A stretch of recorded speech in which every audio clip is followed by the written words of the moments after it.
प्यारे बच्चों, मैं आशीष सर आपके लिए लेके आया हूँ एक नई वीडियो जो है वर्कशीट नंबर 67। डेट की बात करें तो ये है 21 सितंबर यानी कि सोमवार। क्लास है आज की 6 to 8 और विषय की बात करें सब्जेक्ट की तो वो रहेगा आपके लिए विज्ञान, यानी कि विज्ञान की ये वर्कशीट है आज की।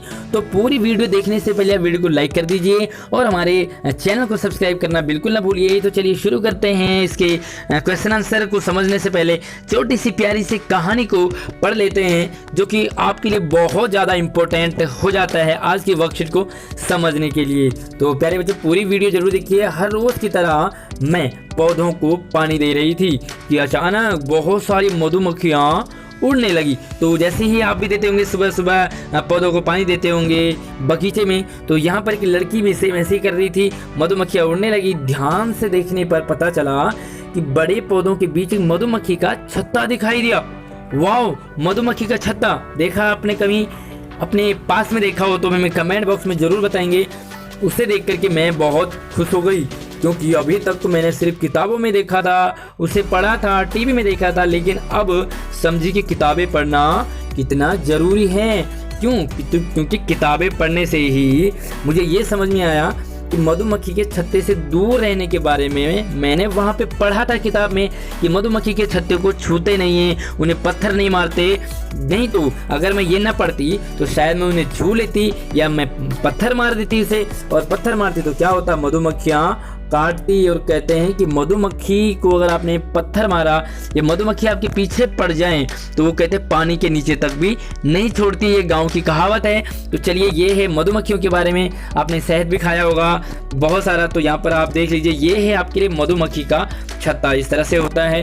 ये बहुत सारी मधुमक्खियाँ हैं और ये उनका छत्ता है। देखो यहाँ पर वो शहद बना रहे हैं। यहाँ पर आप ध्यान से देखेंगे जूम करके तो ये आपको कुछ दिखाई दे रहा है ना। चलिए तो इसके एक्सरसाइज की तरफ बढ़ते हैं। तो यहाँ पर देखो पहला सवाल है कि मधुमक्खी के छत्ते के प्रकोष्ठों का आकार कैसा होता है। प्रकोष्ठ यानी कि एक बॉक्स।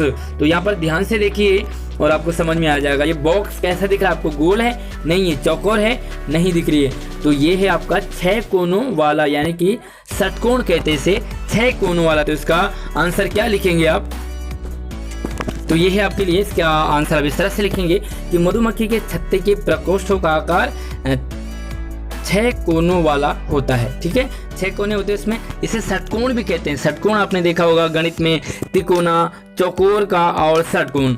और यहाँ पर देखो ये मोम का बना होता है। ये सारे जो बॉक्स होते हैं वो किससे बने होते हैं, मोम से बने होते हैं। तो चलिए देख लेते हैं कि किस तरह से हैं। तो यहाँ पर आप देखो कि ये मोम के बने होते हैं बहुत ही बेहतरीन तरीके से। और यहाँ पर फिर से देखो कि जो बॉक्स हैं वो 6 कोने, इसमें गोल नहीं है, ना ही चौकोर है, ना ही तिकोना है। तो चलिए अगले सवाल की तरफ बढ़ते हैं।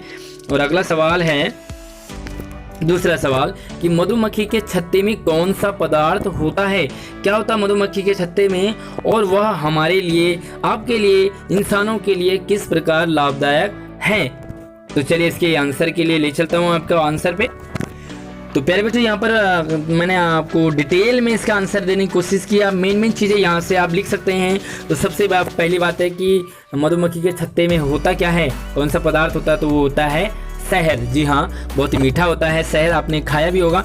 तो यहाँ पर लिखेंगे शहद होता है। अब ये फायदेमंद लाभदायक किस प्रकार होता है हमारे लिए, आपके लिए। तो सबसे पहले ध्यान देने वाली चीज़ यहाँ पे कि शहद का प्रयोग सबसे पहले तो दवाइयों के लिए होता है। औषधि में उसे डाला जाता है, दवाइयों में। दूसरा है कि शहद में ग्लूकोज व अन्य शर्करा यानी कि चीनी तथा विटामिन भी होते हैं, खनिज होते हैं और अमीनो अम्ल भी होता है। तो ये बहुत ही लाभदायक होता है, जिससे क्या होता है कई पौष्टिक तत्व हमें मिलते हैं। कई बार हमारे चोट लग जाती है तो घाव को ठीक करने में भी हमें शहद क्या करती है, मदद करती है। और आगे देखो प्राचीन काल से, यानी कि जब भी आप घर में रखते होंगे, आपकी मम्मियाँ रखती होंगी, कोई भी प्रॉब्लम आती है, खांसी हो जाती है, जुकाम हो जाता है, तो क्या देते हैं, शहद देते हैं।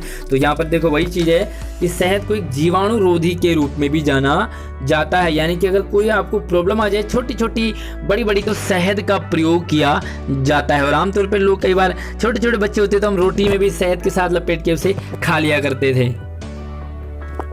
तो चलिए तीसरे सवाल की तरफ बढ़ते हैं। क्या आपको ज्ञात है कि मधुमक्खियां पर्यावरण की रक्षा में क्या महत्वपूर्ण भूमिका निभाती हैं।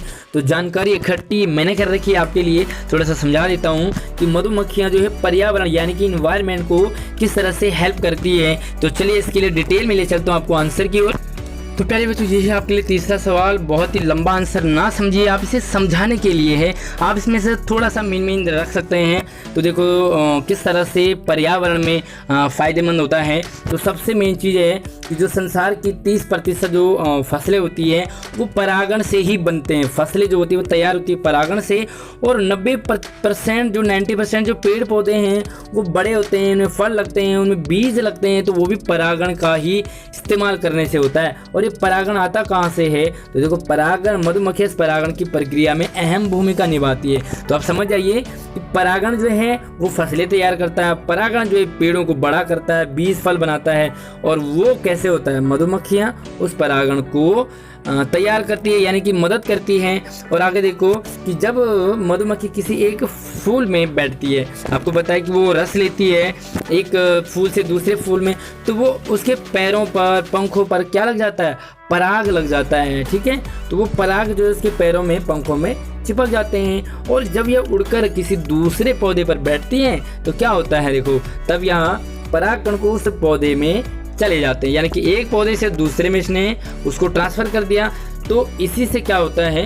वो निषेचित हो जाते हैं, यानी कि एक फूल से दूसरे फूल में, और दूसरे फूल में जब मधुमक्खी बैठती है तो वहाँ से फल निकलता है, बीज निकलता है, वो बड़ा होने लग जाता है। दूसरी चीज़ है उसी के बाद इसमें फल लगना स्टार्ट होते हैं, बीज बनते हैं। अगर ये सोचो कि मधुमक्खी ना हो तो यहाँ पर फूल ही बन के रह जाएगा, उस पर फल नहीं लगेगा। बहुत अहम रोल है। दूसरी चीज़ देखो कि मधुमक्खियाँ एक पौधे से दूसरे पौधे में निरंतर यानी कि लगातार उड़ती हैं, और बहुत तेज़ी से उड़ती हैं। वो दिन भर में न जाने कितने लाखों पौधों को परागण करने में मदद करती है। तो यहाँ पर देखो मधुमक्खी का रोल पर्यावरण को बचाने में, और दूसरी चीज़ है जंगल को बचाने में भी मधुमक्खी का बहुत बड़ा योगदान होता है। तो आप आंसर लिखेंगे कि जंगल को बचाने में मधुमक्खी अपना अहम भूमिका अदा करती है, और दूसरा है कि वो फल, सब्जी, पेड़ों को बड़ा करने, फल, बीज में भी परागण को ट्रांसफ़र करती है, और जिससे कि वो प्रकृति यानी कि पर्यावरण में हेल्प करती है। तो चलिए लास्ट सवाल की ओर बढ़ते हैं।